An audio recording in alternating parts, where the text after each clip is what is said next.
prophet Nostradamus was born in 1503. Wow! Can you imagine that? 1503, that's when this man was born, and today we're still talking about him. There are people that are analyzing his books and his prophecies, trying to figure out what he was trying to say, because he did talk about like these twins and that an attack would come from the sky. Was that a reference to 9/11? He talked about Germany, Hitler in his prophecies, and you know, there's people trying to analyze this, but when you start thinking about prophecies and prophets, many other prophets come to mind. Jesus was a prophet. I mean, he talked about things that are written down, and many people today believe him like they're religious facts. And Muhammad was a prophet. There's all these different prophets around the world. Are prophets still happening out there? Is there anyone that you could think of today who is a prophet? I mean, and no, people, don't talk about celebrities like Oprah. She is not a prophet, and she never will be. Neither will Dr. Phil. Politicians, what politician do you think might be a prophet? Somebody that has a great insight. George Bush, I mean, you know, give me a break. But is there anyone out there right now that you could think of as a prophet? Because the fact is, there were people who were seers. And, you know, for me, it's very simple. To be a seer, what you have to do is be able to connect the dots. If you can connect the dots from A to B to C to D, you can become a prophet, because you will see the continuation.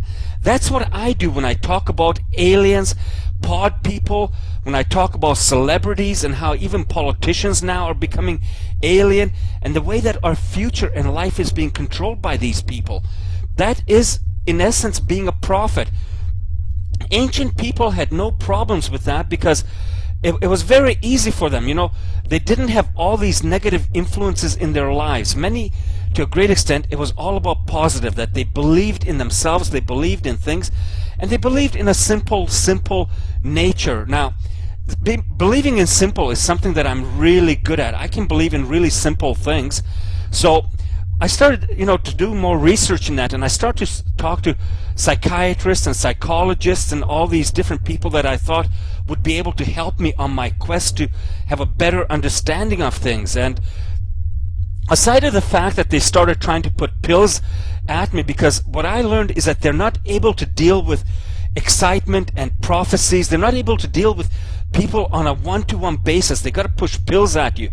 But the ones that did talk to me, they started talking about deep and meaningful things, about like how children are so innocent when they're born, and that they have this insight and they believe in things, and that gives them a vision.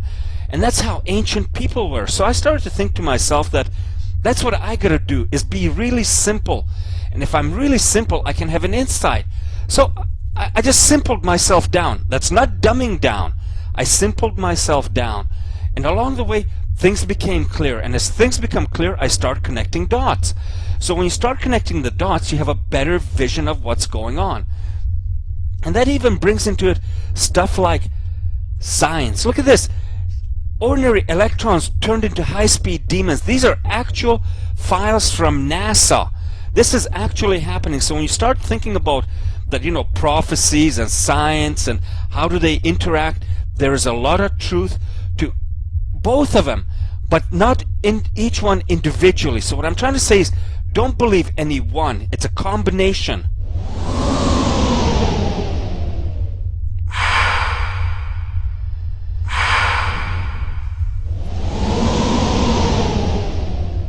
Nostradamus talks about 2012 as the end of time, and that's the same time that the Mayans talk about it.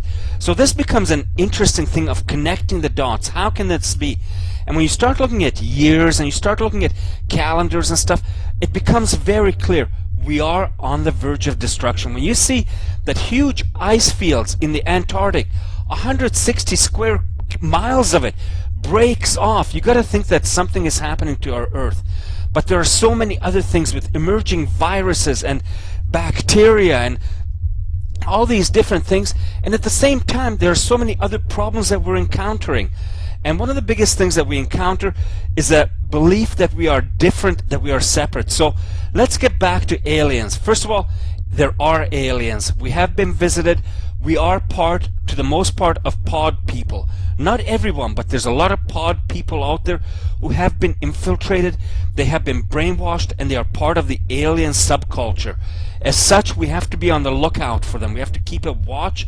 We have to be vigilant, because if we're not vigilant, they are going to come after us. And sometimes that means that we have to really become very protective of our society. I mean, really, if an alien came down right now, do you think that they would be walking on their feet and talking to you in English? And if they did come down here, how would you greet them? What would you suggest? Would you take them out to dinner? And if you took them out to dinner, what would you want to offer them to eat? What do you think an alien eats for subsistence? These are interesting things to think about, because if they're a living organism, they need sustenance. That's why I keep saying that it's highly probable that if aliens exist, that because they exist, the fact is that they will be eating something of great protein, and that could be very well be us. I mean, we could be on their menu. So get the things that, if you're going to invite an alien to barbecue, make sure you're not the thing that's being barbecued. Other than that, enjoy it. Get to know them, because aliens are something that we can learn a lot from. Recently, I was watching last night, as a matter of fact, this debate about Hillary and Obama to do with the way society and religion is and stuff like that.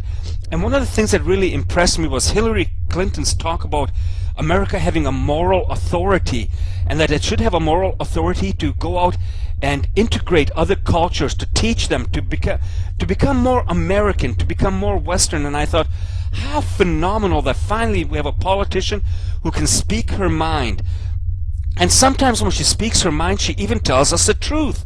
So that's a really phenomenal thing. And this moral authority, to me, is also a moral superiority. And that is what I feel that when aliens arrive, they will be bringing to us. They will be coming down here. They will be moral. And they will tell us how to do things. They will guide us how to do things, because their way is the way.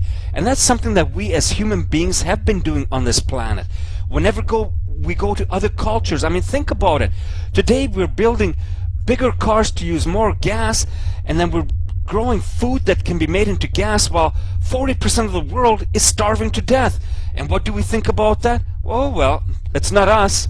So we have this moral authority, and that's exactly the same thing aliens will have when they come here. So make sure you invite them out, but keep an eye on them. Keep an eye on them, because you never know. And if you can't watch it and you can't keep an alien undercover, they're going to take you over and you're going to become a pod person. So stay tuned, because I am going to capture an alien. I mean, I am getting ready and I'm going to catch me an alien. Be watching.